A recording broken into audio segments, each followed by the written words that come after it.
What's up, PT people? This is Brian back for third video in a row. Today we're going to review an article titled Analysis of Kneeling by Medical Imaging Shows the Femur Moves Back to the Posterior Rim of the Tibial Plateau, prompting review of the concave convex rule. Authors for this article include Scarvell, Hribar, Galvin, Pickering, Perryman, Lynch, Smith. Background: physical therapists assess joint movement by observation and palpation. New imaging technologies that enable vision of bones and joints during functional activities can be used to analyze joint kinematics and review traditional assumptions. The purpose of this study was to measure relations between flexion, rotation, and translation at the knee and to validate these visually.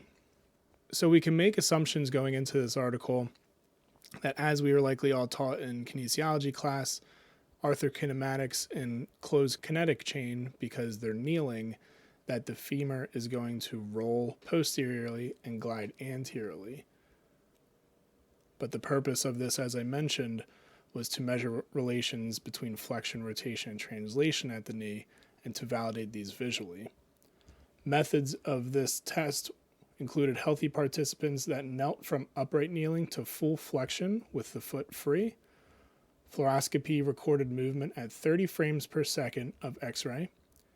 A computed tomography scan provided three-dimensional data which were registered to the fluoroscopy frames to provide a moving model. Motion 6 degrees of freedom was analyzed for coupling movements. Results: the mean flexion reached by participants was 142 degrees in kneeling. From 90 degrees to 150 degrees flexion, the femur translated posteriorly by 36 millimeters to finish 23 millimeters posterior to the center of the tibia at 150 degrees flexion. From 90 to 100 degrees flexion, the femur externally rotated from 8 degrees to 16 degrees. Abduction was less than 3 degrees, and lateral translation was less than 3 millimeters. Visually, the femur appeared to translate posteriorly until the femoral condyles rested on the posterior rim of the tibial plateau with concurrent external rotation so that the popliteal fossa aligned with the posterior margin of the medial tibial plateau. Limitations of this study. A limitation of the study is that knee flexion can include squat and lunge as well as kneeling. So we only looked at one aspect of knee flexion in terms of closed kinetic chain. The conclusion of this study is that deep flexion requires femoral posterior translation and external rotation. These findings invite review of the concave convex rule as it might apply to manual therapy of the knee.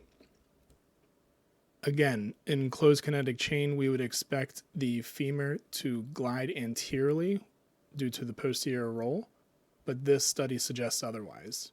So if we're looking to perform mobilizations to improve knee flexion, we always want to mobilize in the direction of the glide, with the asterisk there being the shoulder, because to improve external rotation of the shoulder, you actually want to mobilize posterior laterally.